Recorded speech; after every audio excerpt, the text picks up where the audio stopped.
Dimensioning and annotations. How to add measurements, text, and notes to a drawing. Dimensioning or adding measurements. This is the process of placing numerical values measurement on a drawing to show the exact size, distance, or height of an object. Use the dimension tools in CAD software or draw manually.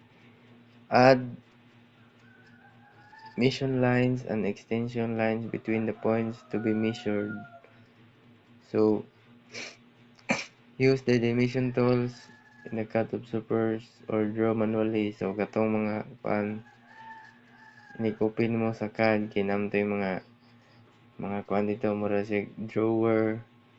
So, dito nimo siya makita and add dimension lines equation between points to be measured and then place the numerical values. For example, 50 mm in the middle of the dimension line. So make sure all dimensions are clear and not overlapping.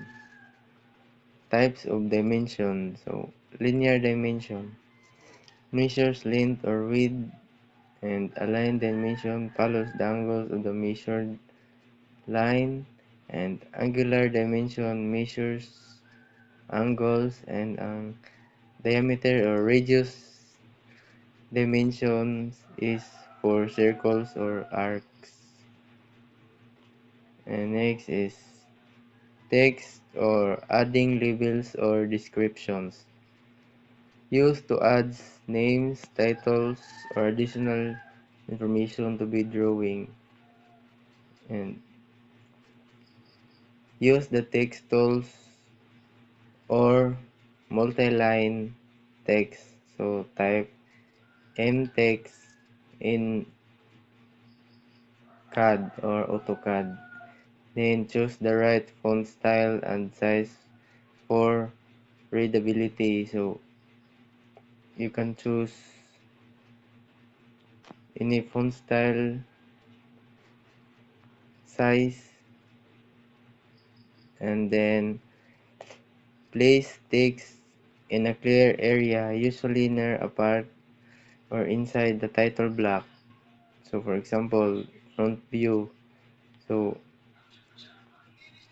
kung magkuan mo ito magkuan kag front view, so sa babaw sa kuan katong clear part adto na mo siya ibutang ang front view, and then same sad sa whole ning 10 mm and material aluminum. Notes or adding annotation or instruction. Notes provide reminders or special instructions about drawing. Use a leader line or arrow pointing to the part being described, and write short, clear instructions such as drill hole